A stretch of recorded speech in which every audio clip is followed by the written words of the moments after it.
Hoy tenemos el placer de recibir a Pau Llévenes, quien actualmente trabaja en el Departamento de Comunicación de la Real Federación Española de Natación. Con experiencia previa en el mundo de la comunicación deportiva, Pau ha estado inmerso en el universo de la natación desde su tiempo en el Centre Natació Mataró, donde trabajó en el Departamento de Marketing y Comunicación.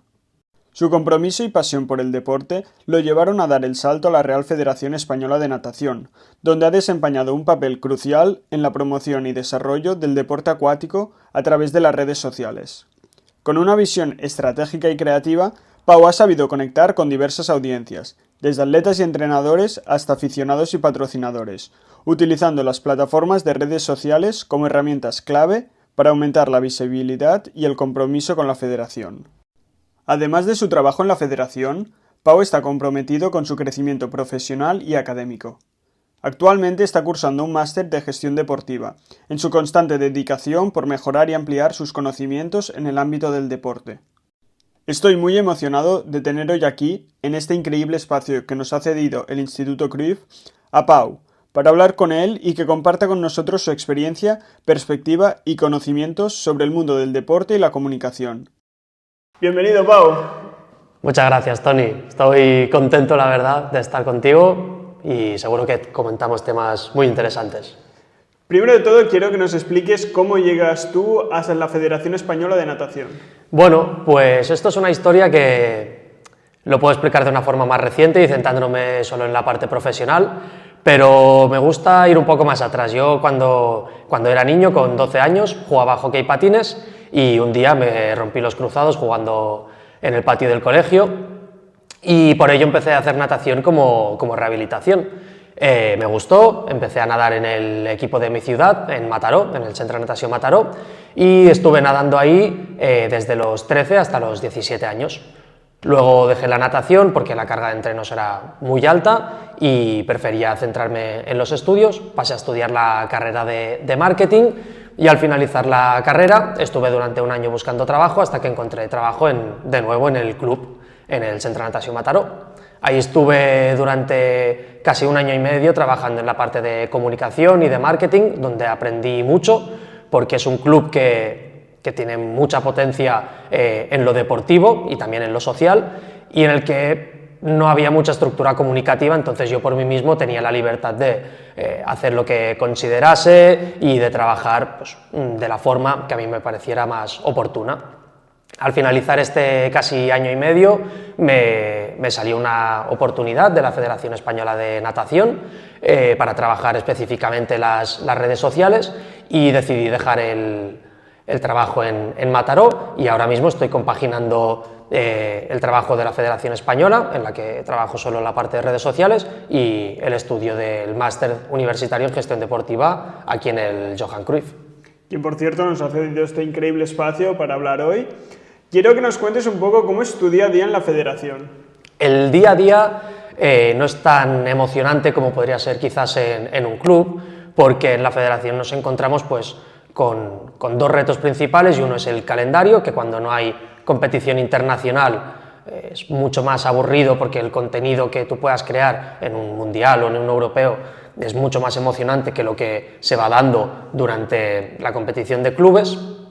Y por otra parte, la distancia. Tenemos deportistas de natación artística, de waterpolo, de natación, de aguas abiertas, de saltos y de másters por todo el país. Y eso dificulta a veces, no siempre, el acceso a estos deportistas. Entonces, ahora mismo la estructura funciona como las redes sociales, muchas veces como un altavoz de las noticias que aparecen en la página web. Hablando de comunicar, quiero que nos cuentes un poco los retos, ¿no? Has comentado antes pues, el calendario, la distancia entre los diferentes deportistas, pero ¿qué retos supone para una federación el comunicar un mensaje a lo largo del año y también tener diferente público, que no todos son fans?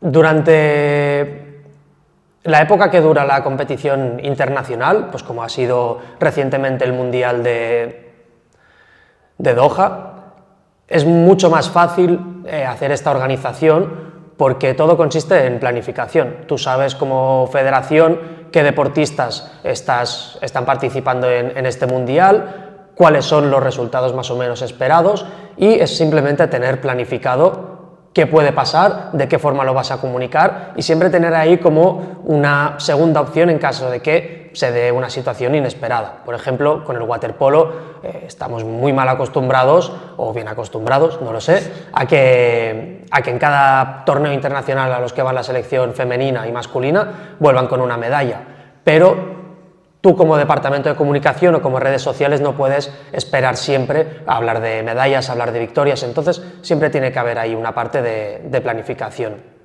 En cuanto a la parte de la temporada en la que no hay esa competición, es importante tener contenido para cuando los deportistas estén ocupados por la competición internacional, tú puedas sacar ese contenido y dar visibilidad a lo que está pasando. Porque uno de los retos, como siempre, y es la realidad en la mayoría de empresas dedicadas al mundo del deporte, es el presupuesto. Eso nos lleva a otro tema, que es la presencia del departamento de redes sociales en eventos grandes. Ahora mismo es complicado que se pueda cubrir de forma económica el cubrir a través de redes sociales un evento como es el Mundial de Doha. Entonces, tu trabajo durante el año también es tener contenido para poder sacar durante el Mundial. Muy interesante esto. También, ahora que comentabas esta un poco falta de presupuesto, ¿crees que se debe a las federaciones en general o al hecho de pertenecer a un deporte minoritario y que a lo mejor estos recursos pues, se destinan a deportes más importantes o con más popularidad al menos como fútbol o baloncesto? Yo creo que la posición de las federaciones en ese aspecto puede ser incluso algo más estable o mejor que la de algunos clubes de natación. Porque al ser una federación sí que es cierto que se reciben más ayudas, el escaparate que tú ofreces es mucho mayor que el que puede ofrecer un club, porque al final estás representando, en este caso no un deporte, sino 6 disciplinas que abarcan todo un país. Entonces, en ese caso, sí que a nivel de presupuesto quizás la situación es menos vulnerable que la de los clubes. Sin embargo, no se pueden hacer grandes despilfarros, pues como sería mandar a una persona a 20 días a Doha a cubrir algo si no es estrictamente necesario. Y la federación ahora mismo quizás no termina de considerar del todo como estrictamente necesario la figura de las redes sociales de forma presencial, pero sí que cada vez incorpora más las redes sociales tanto como la parte de estrategia, para llegar a los patrocinadores, como una forma de venderse como un buen altavoz. Nos llevan a competiciones que quizás no son tan largas como 20 días, pues como puede ser una Copa del Rey de waterpolo que habrá próximamente en Mallorca. Entonces, en ese sentido, la federación quizás tiene una posición más positiva que otros clubes y desde ahí se trabaja para dar visibilidad a lo que se hace a través de redes. Me parece curioso esto que comentas porque creo que si no estamos ya, creo que la tendencia es que la gente se entere de las noticias o siga, ya no te digo el deporte, incluso el día a día, ¿no? La gente se entera de las noticias por Twitter, por Instagram, entonces me parece curioso que me digas este enfoque de que aún no es como la pieza fundamental a la hora de comunicar por parte de una federación. En cuanto a otro tema del que quiero tratar contigo es, por ejemplo, cuando hay una crisis. Claro, la federación en ese punto es más reactiva que proactiva. ¿Cómo lo trabajáis vosotros desde dentro? No sé si tenéis algún plan preestablecido en cuanto a posibles crisis de un deportista a la hora de comunicar o de un suceso, por ejemplo. A nivel de crisis, desde la federación no contemplamos el estar involucrados en una crisis muy grande, porque las crisis y lo que quizás pueda traer algo más de polémica es decisiones que se tomen con algunos deportistas. Ha sucedido recientemente que una nadadora, Emma Carrasco, hizo una marca por debajo de la mínima establecida por la propia federación para ir a los Juegos Olímpicos, pero en un campeonato que no era, cuya marca no era válida para ir a los Juegos. Entonces, desde el departamento de redes sociales, es una información que tú no puedes esconder. Como federación, el objetivo no está en quedar bien, el objetivo no es que la gente te aplauda y que siempre piense que haces las cosas bien, si hay una decisión que se ha tomado y tiene unas consecuencias que, al entender del público, porque quizás no es así, es una mala decisión, como federación no te puedes esconder. Tienes que asumir las consecuencias de la decisión que has tomado y la gente tiene que tener todo el derecho del mundo a expresarse. Entonces nos sucedió que se publicó esta noticia en Twitter y bueno, hubo mucha interacción, muchísima más que la de normal, porque siempre que hay una polémica y hay algo de morbo, pues hay mucha más interacción y nosotros no podemos borrar tweets, pues nosotros no podemos ocultar lo que la gente piense ni lo que sucede dentro de la federación. ¿Crees que en este último ejemplo, ¿no?, que es muy reciente de hecho, ¿crees que en cierto punto una federación pequeña, minoritaria, pequeña no, porque al final España tiene muy buenos nadadores, nadadoras, y es lo que tú comentabas antes en el waterpolo, sin ir más lejos, estamos mal acostumbrados, pero ¿crees que este cierto punto de polémica de vez en cuando a un deporte minoritario le puede venir hasta bien el hecho de salir en portadas, de que se comente, de que haya noticia? No lo sé, te diría que no, porque la federación no tiene un objetivo comercial, no está tratando de obtener más ventas, sino lo que quiere una federación es que sus deportistas sean élite mundial y que ganen medallas. Entonces, pues bueno, se habla de, por ejemplo, marcas de aerolíneas que mejor que hablen mal a que no hablen, pero yo creo que en este caso no es así.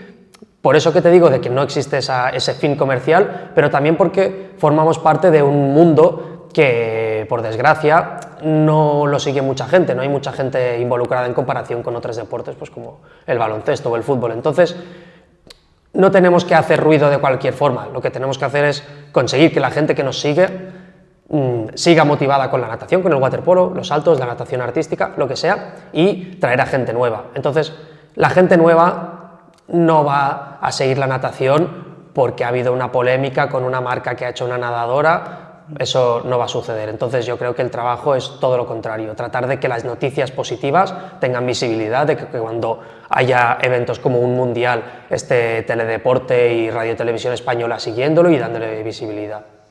Y quiero hablar ahora ya un poco de la gestión de la comunicación con los jugadores, ¿no?, con los deportistas en este caso.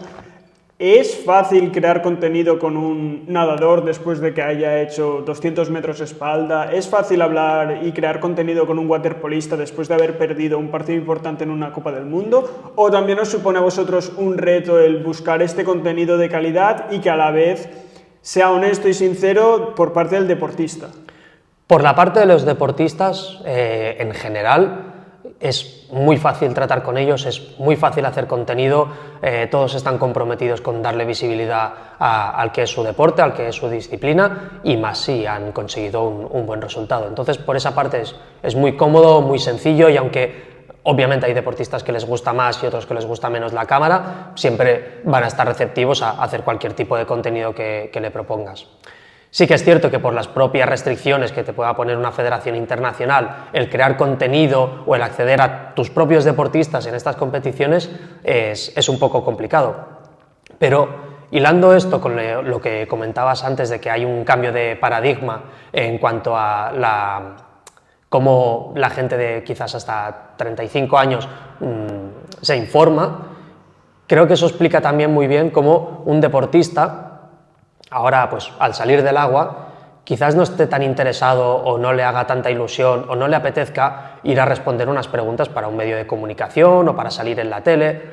Yo creo que ahora los deportistas lo que buscan más es que al salir del agua, al terminar su partido, tengan un contenido que compartir en sus redes sociales, un contenido que sea cercano, que les represente, con el que se sientan cómodos y que sientan que realmente exponen lo que ellos como deportistas viven. Porque como son deportistas de un deporte minoritario, es impensable que puedan tener un equipo detrás de forma individualizada como un community manager, alguien que le lleve las redes. Entonces, yo creo que uno de los trabajos más importantes del departamento de redes sociales de la federación es conseguir que tu público interno, tus deportistas, estén satisfechos con la comunicación que haces. Entonces, eso se consigue siendo cercanos con los deportistas, yendo a concentraciones, dejándote ver por las competiciones, hablando con ellos. De esa forma tú consigues que cuando tú vas a grabar un contenido, tienes que hacerle unas preguntas o necesites grabar cualquier tipo de cosa, ese deportista vaya a estar cómodo, el contenido que te vaya a dar sea bueno, porque no ve la cámara, ve que está hablando pues, con una persona con la que empatiza, con la que le gusta el trabajo que hace y todo ello creo que es muy importante.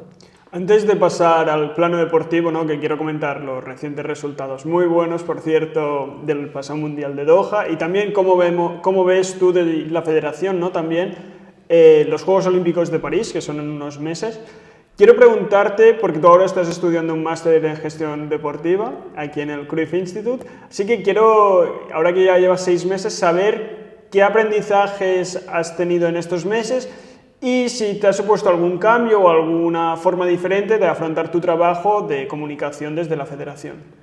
Es lo que estoy viviendo en este máster, me hace tener una reflexión que creo que se puede extender como al mundo del marketing sobre todo y de la gestión deportiva.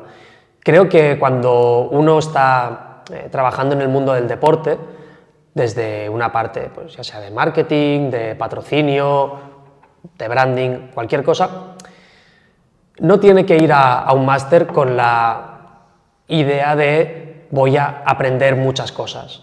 Porque luego cuando tú sales al mundo del deporte, cada club, cada federación, cada deporte es un mundo distinto que te ofrece nuevos retos y el que tengas en un sitio va a ser totalmente del que tengas en otro sitio y el que tengas hoy va a ser totalmente distinto al que tengas dentro de un año. Entonces, yo creo que el objetivo de este máster y a mí en lo que más me está ayudando no es tanto como a aprender cómo se hacen las cosas. No hay un ABC de cuando te suceda esto, tienes que hacer esto y si te sale así, bien, y si no, vuelve a hacerlo porque lo has hecho mal. No, eso no existe. Simplemente tienes que entender cómo es la industria del deporte, entender qué necesidades te puede aportar hacer una buena campaña de marketing, si ahora es más útil por la situación en la que te encuentras hacer co-branding y aliarte con otra marca. Todo eso es lo que yo creo que me aporta este máster. Además que todo lo que vamos viendo, por suerte, lo puedo relacionar con conceptos que he visto previamente, pero que no los conocía de forma técnica. Entonces está siendo realmente algo bastante interesante para mí. Muy de acuerdo, sobre todo en el tema de que no hay un ABC, porque al final, en general, yo creo que en el deporte no hay nada que sea, por mucho que planifiques, luego surgen diferentes cosas y vivimos en un entorno, en un día a día que el cambio tanto de no solo la comunicación en tu caso, pero el cambio de las tendencias es muy rápido y hay que saber adaptarse al momento y a la situación y no ir con un librillo rígido porque entonces vas a estar perdido. Totalmente, y que la gracia del deporte es justamente eso, que la victoria más clara y más esperada se puede convertir en una derrota catastrófica y ahí ¿qué haces? Pues tienes que saber moverte, totalmente.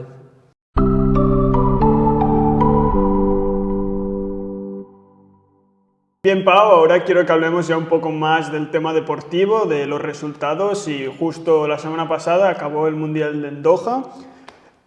Nuestra selección se hizo con 10 medallas y consiguió 19 billetes para los Juegos de París. ¿Se puede considerar un éxito después de dónde viene la natación en nuestro país?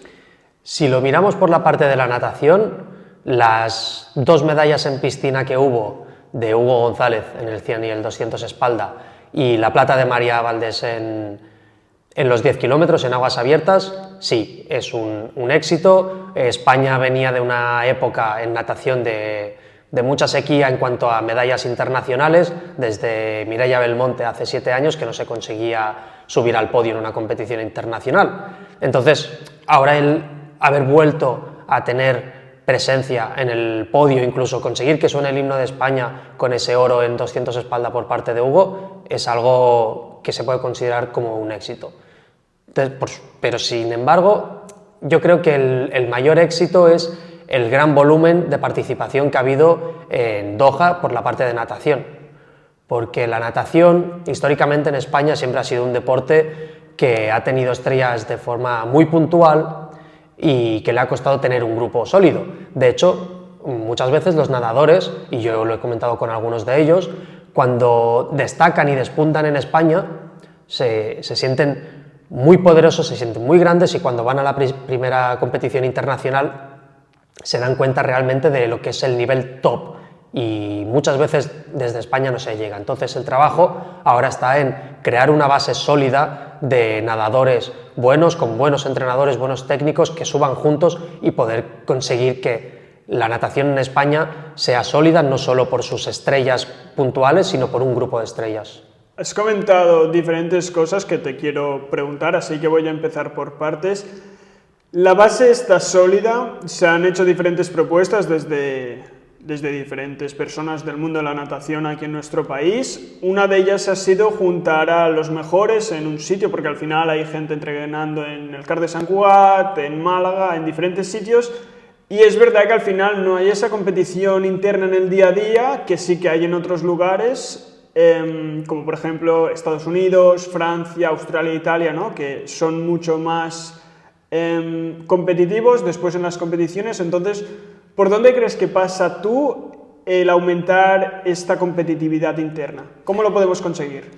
España tiene la suerte que cuenta con 3 centros de alto rendimiento muy potentes, uno en Sant Cugat, que es el centro de alto rendimiento de Sant Cugat, la Blume en Madrid y el centro de alto rendimiento en Sierra Nevada, en Granada, que está en altura. Entonces, esto, sumado a la incorporación de 2 técnicos de mucho nivel que han venido desde fuera, que son Sean Kelly y Rob Greenwood, tiene que ser la mezcla para conseguir que los nadadores que sean buenos entrenen juntos y que haya una piña, que haya una base sólida y que todos vayan en una misma dirección. Por supuesto que como federación hay programas pues, para captar talento de jóvenes, para potenciar el talento, pero lo más clave yo creo que es utilizar estos centros de alto rendimiento para llegar a los objetivos y, como tú comentas, los mejores con los mejores. Ahora que comentabas, ¿no?, que el centro de alto rendimiento de Sierra Nevada está en altura, no sé si nos puedes dar un poco más de insight o un poco más de detalle de qué beneficios puede suponer y qué tipo de instalaciones hay ahí que pueden beneficiar luego a los nadadores. Claro, Sierra Nevada es un centro al que los deportistas, cuando les toca ir, no sé si diría que le tienen miedo, pero no les apetece, porque es muy duro. Al final estás conviviendo a, creo que son más de 2.300 metros de altura, entrenas ahí, comes ahí, duermes ahí, y es duro por la altura, por la falta de oxígeno, y ahí las concentraciones que se hacen son muy útiles para preparar competiciones duras. Yo estuve ahí a principios de año, en enero, y la verdad que estuve 3 días y hubo momentos que me encontraba mal, que me cansaba de subir las escaleras, uno de los muchos motivos por los que no soy deportista, pero realmente es un sitio en el que se va a entrenar muy duro y que te curte. Yo, cuando estuve ahí, coincidí con la concentración precisamente de los nadadores que entrenan en Madrid, en la Blume, y con los de aguas abiertas, y el entreno que hicieron los de aguas abiertas, puedo decir que es de las cosas más fuertes que he visto nunca. Vi salir a María de Valdés del agua descompuesta después de hacer un entreno muy duro, que ya de por sí es duro, pues en altura lo es mucho más. Entonces, ahí yo creo que por una parte trabajas el físico, por supuesto, pero yo creo que el reto grande que afrontan ahí los deportistas es mental, porque la sensación cuando estás nadando en una piscina cubierta, que te ahoga el cloro, que te estás cansando, que te falta el aire, tener que seguir, yo creo que eso es lo que hace de Sierra Nevada un centro realmente potente. Me parece muy interesante, nunca hubiese dicho, porque sí que esto de a la altura, ¿no?, de entrenar en altura, lo he visto mucho en atletas, sobre todo corredores de fondo, pero en piscina nunca hubiese pensado que también tiene resultado y simplemente hay que irse a los campeonatos, donde en aguas abiertas nuestras 2 nadadoras consiguen por primera vez ir a París, pero no solo esto, sino que aparte del 13º puesto, una plata. Creo que vale la pena ir a Sierra Nevada. Totalmente, además esta plata que ganó María de Valdés, como decía, es una plata que vale mucho más que esa propia medalla, porque María tuvo un 2023 muy duro, tanto en lo personal como en lo deportivo, por unas operaciones en el hombro, y tenía una mentalidad que lo vi en Sierra Nevada, lo hablé con ella, que en 2024 se lo iba a comer. Ha empezado a un nivel impresionante, esa plata por muy poco no fue oro, y en París no sé qué va a pasar, pero creo que nos puede dar muchas alegrías. Luego te preguntaré un poco más por París, ¿Por qué podemos esperar, no? Porque al final 19 billetes, aún queda el clasificatorio en junio, donde también estará Mireia Belmonte, se supone. ¿Crees que va a ir? ¿Crees que puede llegar a los Juegos? ¿Cómo lo ves? Yo creo que la situación de Mireia es complicada porque no ha terminado de mejorar con su lesión del hombro, quizás en los últimos años ha estado de una forma un poco más intermitente y puede llegar a unos Juegos. Al final, una deportista que ha ganado medallas olímpicas, que ha dado el nivel que ha dado y que es una de las mejores deportistas españolas, nunca la puedes dar por muerta. Sin embargo, yo creo que tal y como han estado dándose las cosas en los últimos años, es complicado. Pero si alguien puede cambiar eso y puede llegar a los Juegos, es Mireia. Al final serían sus quintos Juegos. Solo lo que ha hecho hasta ahora es increíble, pero creo que hay poca gente que pueda decir, ya no solo en nuestro país, sino a nivel general, que han ido a 5 Juegos, así que esperamos verla ahí. Otro nombre propio del que hay que hablar es Hugo González, medalla de oro en los 200 metros espalda, plata en los 100 metros espalda. Está entrenando en California, en la universidad donde asiste, después de cambiarse de la de Auburn. ¿Qué puede ser en el mundo de la natación Hugo González? Porque ahora sí su figura ya ha impactado y está aquí, es una realidad. Lo de Hugo puede ser, yo creo que uno de los mejores nadadores que ha habido en España. Así lo muestran sus resultados, no es una opinión personal, son los resultados que está sacando. Entonces, creo que un tío que viene de ganar los 200 metros espalda, de ser subcampeón en el 100 metros espalda, de conseguir medallas para España después de 7 años y reventarlo en el Mundial, ¿qué te puedes esperar de él? Pues que lo replique en los Juegos. Pero, de todas formas, cambia mucho lo que es un Mundial de lo que es unos Juegos, la preparación cambia, los deportistas ajustan, ahí de una centésima te va un podio o te va no llegar a la final, no se puede pronosticar, en la natación es muy complicado, pero yo creo que con Hugo pueden salir cosas muy top. Claro, Hugo está entrenando en su universidad en California. No sé si luego vendrá aquí para hacer un específico de cara a los Juegos de París en cuanto acabe el curso. ¿Crees que también el método de entrenar de allí puede ser diferente al de aquí y esto le afecta? Porque también hay voces, además de esto, que comentan que debería prepararse para los 400 metros porque luego este entrenamiento le beneficia en sus marcas de 100 y 200. Yo creo que analizando el mundo de la natación desde fuera es muy fácil opinar sobre cómo uno debería entrenar, para qué iría mejor, para qué iría peor, pero la realidad es que quien conoce a Hugo es sus entrenadores y evidentemente el propio Hugo. Si la preparación que está haciendo es para el 100 y 200 espalda, es porque tiene que ser para el 100 y el 200 espalda. Y si mañana pasado los entrenadores dicen que se tiene que preparar para el 100 braza, pues será porque se tiene que preparar para el 100 braza. Y nadie puede discutir eso. A todo el mundo le podría gustar ver más a Hugo en una prueba o en otra, pero si los entrenadores y Hugo han decidido que esa es su prueba, es que esa es su prueba. Y ahí no hay nada más que ver. Y obviamente todo el mundo tiene derecho a opinar sobre lo que le dé la absoluta gana, pero uno tiene que ser consciente que los entrenadores que tiene Hugo y que toda la preparación que hace no es en base a suposiciones, es en base a cómo se siente el nadador, a datos, a marcas que hace, a tiempos. Entonces, lo que digo, si han decidido que es 100 y 200 es porque es 100 y 200 y viene de ganar 2 medallas en esas pruebas, así que mal no se le da y hay que seguir en ese camino, supongo. Está claro, yo creo que la verdad... Creo que Hugo ahora mismo es conocido dentro de la gente del deporte, ¿no? Sobre todo en natación o incluso gente que seguimos el deporte en general. Creo que lo que puede pasar en los Juegos Olímpicos puede ya ponerlo en primera plana a nivel nacional. Luego está el caso del bronce en salto de trampolín de 3 metros sincronizado entre Adriana Badía y Nico García. Una prueba, es verdad que minoritaria dentro de un deporte minoritario, pero ¿cómo lo has vivido tú y la federación desde dentro y qué podemos también esperar de cara a París? Pues la verdad es que fue una prueba muy emocionante y fue muy emotivo que consiguieran ese bronce y esa clasificación olímpica, porque a diferencia de lo de Hugo, no era algo que estuviera tan esperado. El nivel en esa prueba era muy alto y quizás en una suposición previa a la competición, ellos seguramente no entraban en ese podio, pero lo hicieron increíblemente bien. Desde la federación se ha trabajado bastante en los últimos años, también fichando a técnicos para impulsar los saltos, y el resultado está ahí. Es una clasificación olímpica para ellos dos que se la merecen, y pues al igual que con Hugo, en París veremos qué pasa. ¿Alguna sorpresa o algún nombre propio que aún no está tan en nuestro día a día y que tú crees que a lo mejor en París podemos no descubrirlo, pero sí ya conocerlo, conocerla?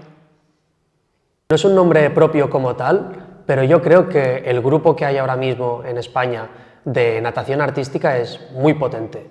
Tanto nuestra solista, que es Iris Tió, como el dúo, que está formado por Iris y por Alisa, como el dúo mixto, que seguramente sea por Emma García y Denis González.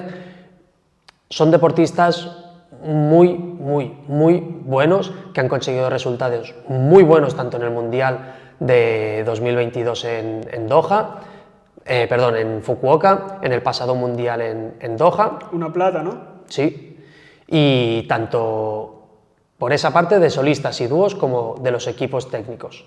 Entonces, es cierto que quizás son unas deportistas que tienen menos prensa que anteriores nadadoras de natación artística, como podían ser una Gemma Mengual o una Ona Corbonell, pero el nivel que hay en esta selección de natación artística es muy elevado, y yo creo que valdrá mucho la pena ver sus rutinas en París, porque más allá de lo espectaculares que son, creo que los resultados pueden ser muy buenos. Yo me quedé impresionado cuando las vi en Doha, la verdad. Es un poco lo que tú comentas, siempre hablamos de natación sincronizada e inevitablemente te viene a la cabeza Gemma Mengual y Ona Corbonell, pero me quedé muy sorprendido y positivamente, porque no tenía yo en la cabeza que el nivel fuese tan alto, y al final los resultados hablan por sí solos. Una plata en un mundial a 4 o 3 meses de los Juegos, podemos esperar grandes cosas. Totalmente.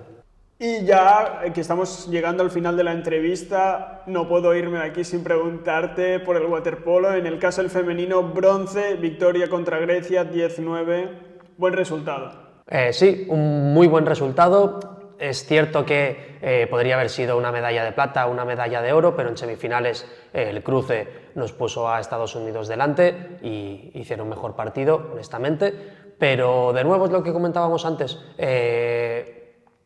fue una medalla muy luchada, la ganaron literalmente en un gol en el último segundo de Elena Ruiz desde el medio del campo, en un partido muy loco, y yo creo que este mundial, más allá de la medalla, la parte más positiva es que han tenido que sufrir mucho para llegar a esa medalla. Hubo una derrota en semifinales y estuvo muy cerca el partido en la lucha por el tercer puesto de irse a los penaltis, y además en el europeo que se hizo en Eindhoven a principios de año fueron subcampeonas, sacaron una plata frente a una de las potencias mundiales como los Países Bajos, y yo creo que el bagaje que trae esta selección es muy bueno, y pues como con la mayoría de disciplinas, por suerte, podemos esperar grandes cosas.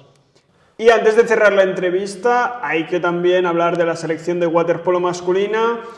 Bronce, en este caso en el Mundial de Doha, venciendo a Francia 14-10, que se suma al oro del europeo de hace unos meses, que creo que tú lo tuviste que ver en diferido. Sí, me acuerdo perfectamente, es una de esas cosas de tener que compaginar los estudios con el trabajo.